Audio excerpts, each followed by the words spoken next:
लगते हैं जिसके ऊपर प्रभु की कृपा होती है। हमारे ऊपर प्रभु की कृपा है, ये हम कैसे पहचाने? तो ये 8 लक्षण प्रकट होने लगते हैं जिस पर हरिजू की प्रियाजू की कृपा है। पहला, घोर अपराध करने वाले के प्रति भी दया की भावना, शांति पहला लक्षण है। भाव में भी पहले शांत भाव है। हमारे ऊपर श्री हरिजू की कृपा है, इसकी पहचान ये 8 लक्षण। पहला, शांति, अर्थात घोर अपराधी के प्रति भी गुस्सा ना क्षमा करना, ये हरि की कृपा का लक्षण है। देख लो भाई, घोर अपराधी शब्द तो जाने दो, जरा सा प्रतिकूल हो जाए तो लाख समझाओ पर भ्रकुटी तनी रहती है। भला ऐसा है? अपराधी पर भी क्षमा का भाव होना, ये हरि कृपा पात्र में ही होगा, अन्य में नहीं। तो अगर अपने हृदय में ऐसा लगे कि ऐसा नहीं है तो हरिजू से प्रार्थना करनी चाहिए कि कृपा करो, मेरे में सामर्थ्य आवे। दूसरा, अनुसूया, वो किसी भी के प्रति कभी भी कोई दोष दर्शन ही नहीं करेगा। दोष कथन, दोष श्रवण की तो बात जाने दो। अनुसूया, दूसरों के गुणों में दोष ढूंढना ये नहीं होता, हरि कृपा पात्र में ये नहीं होता। ये सब भजन के नाश करने वाले। जैसे पहला अपराधी पर क्रोध कर देना, तो माया ने भेजा इसीलिए था कि तुम्हारे साथ व्यवहार ऐसा करे कि तुम क्रोध करो, क्रोध करोगे तुम्हारी ऊर्जा शक्ति नष्ट हो जाएगी, अध्यात्म में जो चलने की थी। और कहीं तुमने संकल्प कर लिया तो भजन शक्ति नष्ट हो जाएगी। तो अगर भजन बल है तो गया, जरूर उसको दंड मिलेगा, पक्का मिलेगा, 100% मिलेगा, लेकिन आप खाली हो गए। ना भजन करने की वृत्ति रहेगी और ना भजन रहेगा, दोनों बात। अनुसूया, किसी के सद्गुणों में दोष देखना, गुणों में दोष ढूंढना, ये हरि कृपा पात्र में नहीं होता। ये बहुत मंगलमयी बातें जिससे हमारा भजन मार्ग पुष्ट होता है। तीसरा, वो बाहर से और भीतर से पवित्र रहता है, हरि कृपा पात्र। शौचाचार का ज्ञान होना चाहिए, वस्त्र आपके पवित्र होने चाहिए, ये बाहरी जल रज आदि के द्वारा बाहरी पवित्रता। और निष्कपटता, निश्चलता, सत्य भाव, ये अंदर की पवित्रता है। अगर कपट है, छल है, असत्य है तो हृदय मलिन रहता है। भीतर और बाहर से पवित्र रहना, इसमें खास बात क्या है? भीतर और बाहर से पवित्र रहने में, भीतर और बाहर से सदैव पवित्र कौन रह सकता है? तो बोले जो पुंडरीकाक्ष भगवान श्री हरि का प्रियाजू का स्मरण करता रहता है, वो शवायाभ्यंतर शुचि, वो बाह्य और अभ्यंतर दोनों से पावन रहता है।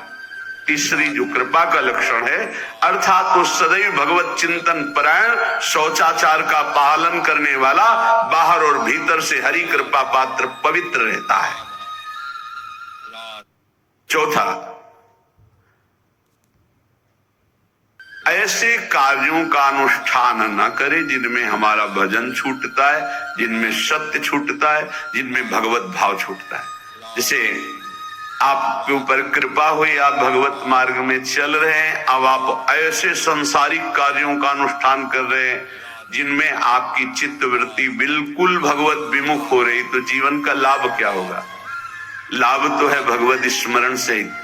कल एक ने प्रश्न किया कि मैं खाता तो नहीं लेकिन मांस की दुकान में मांस बेचता हूँ, होटल आदि, क्या उचित है? ये उचित कैसे हो सकता है? तुम और भी तो व्यापार कर सकते हो। जरूरी है धर्म का पालन करने की इच्छा करते हो, धर्म आचरण करते हो, ऐसा नहीं। तो विरत बहुकर्मा, उन कर्मों से हमें विरत रहना है जो हमारे धर्म के विरुद्ध है, जो भजन के विरुद्ध है। हरि कृपा पात्र ऐसे कर्मों का अनुष्ठान कर ही नहीं सकता। अपने भजन का फल देखना भगवत कृपा पात्र की, सबको प्रदान कर देना। हिम्मत है? अपने भजन, इतनी मेहनत से किया हुआ भजन, भजन होने के बाद हे प्रभु इस भजन का फल हो, सर्वे भवन्तु सुखिना सर्वे सन्तु निरामयः। यहां तो कहते महाराज एक माला रोज आपके लिए करता हूं कि आपकी बीमारी ठीक रहे, तो शेष किसके लिए करते हो प्रभु? शेष है अगर इष्ट और गुरु के लिए तुम्हारा है कि एक माला करते तो फिर इतनी माला करते तो हमें क्या होगा? सब आपको दे देंगे तो हमें क्या होगा? तभी भजन का रहस्य नहीं जाना। छठवां, अपने भजन से अपने लिए कुछ भी ना चाहना और दूसरों की तो बात जाने दो, दूसरों से कुछ ना चाहना ये तो ठीक है, अपने भजन से अपने लिए कुछ ना चाहना है हिम्मत। देखो ये हरि कृपा पात्र में हिम्मत होती है। अपना भजन अपने प्रयोग में ना लाना, इसका भी आंतरिक रहस्य है।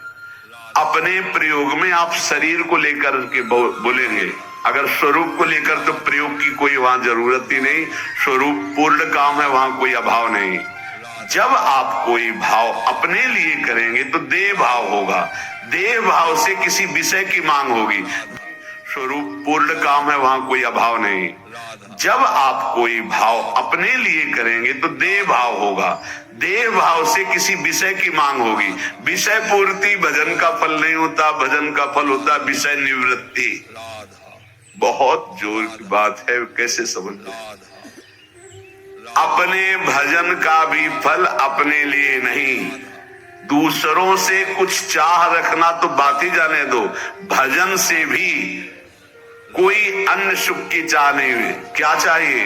भजन ही बनता रहे, भजन का फल भजन बनता रहे, खूब निरंतर जप करते रहे। सातवां, किसी भी मान सम्मान कीर्ति पद प्रतिष्ठा के मिलने पर हृदय का असंतुष्ट हो जाना, यह हरि कृपा पात्र का लक्षण होता है। प्रणाम नमस्कार जय हो तो हृदय में असंतुष्ट हो जाना चाहिए, कोई किंचन मात्र अभिमान न उदय हो जाए। प्रभु बचाओ, ये माया की चकाचौंध से बचा लो नाथ, कौन सा अपराध बन गया कि आपकी जय की जगह यहां हमको ऐसा सुनना पड़े। मान प्रतिष्ठा कीर्ति जिसके लिए बड़े बड़े लालायित रहते, हरि कृपा पात्र को विष की तरह चुभती है। और आठवां, किसी भी प्राणी समुदाय से संबंध ना रखते हुए सब पर दया की भावना, सब पर कृपा की भावना, सब पर करुणा मैत्री पर किसी से ममता नहीं। ये सूत्र बहुत व्यवहार में